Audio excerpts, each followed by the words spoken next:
சொந்தமாக YouTube channel நடத்த வேண்டுமா? நீங்களும் பிரபல ஆங்கர் ஆக வேண்டுமா? உடனே சேருங்கள் Pandey school of journalism. Contact 7388824242. Pahalgam படுகொலையில் ஈடுபட்டவர்கள் நீதியின் முன் நிறுத்தப்படுவார்கள் என்று பிரதமர் மோடி திட்டவட்டமாக தெரிவித்துள்ளார். அரசுமுறை பயணமாக இந்தியா வந்துள்ள அங்கோலா நாட்டு அதிபர் ஜோவோ லொரென்சோ பிரதமர் மோடியை சந்தித்து பஹல்காம் தாக்குதல் பற்றி கேட்டறிந்தார்.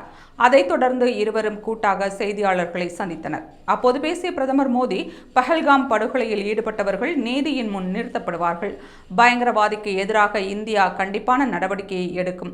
பயங்கரவாதம் மனித குலத்திற்கு மிகப்பெரிய ஆபத்து என்று இந்தியாவைப் போல அங்கோலாவும் நம்புகிறது என்று தெரிவித்தார். மேலும் பயங்கரவாதிகள் மற்றும் அவர்களை ஆதரிப்பவர்களுக்கு எதிராக உறுதுணையான மற்றும் தீர்க்கமான நடவடிக்கைகளை எடுக்க இந்தியா மற்றும் அங்கோலா உறுதி பூண்டுள்ளது என்று குறிப்பிட்ட மோடி, எல்லை தாண்டிய பயங்கரவாதத்திற்கு எதிரான இந்தியாவின் போராட்டத்திற்கு அங்கோலா கொடுத்த ஆதரவுக்கு நன்றி தெரிவிப்பதாக கூறினார். இந்தியாவிற்கும் அங்கோலாவிற்கும் இடையிலான நீண்டகால உறவுகளை பாராட்டிய பிரதமர், இரு நாடுகளும் தங்கள் ராஜதந்திர உறவின் 40வது ஆண்டு நிறைவை கொண்டாடுகின்றன. ஆனாலும் இரு நாடுகளின் உறவு மிகவும் பழமையானது. அங்கோலா தனது சுதந்திரத்திற்கு போராடிய போது இந்தியா அதன் பக்கம் நம்பிக்கையுடனும் நட்புறனும் நின்றது. கடந்த 10 ஆண்டுகளில் ஆப்பிரிக்க நாடுகளுடனான ஒத்துழைப்பில் இந்தியா வேகம் பெற்றுள்ளது. சுமார் 8 லட்சம் கோடி ரூபாய் அளவுக்கு வர்த்தகம் நடந்துள்ளது என்று தெரிவித்தார்.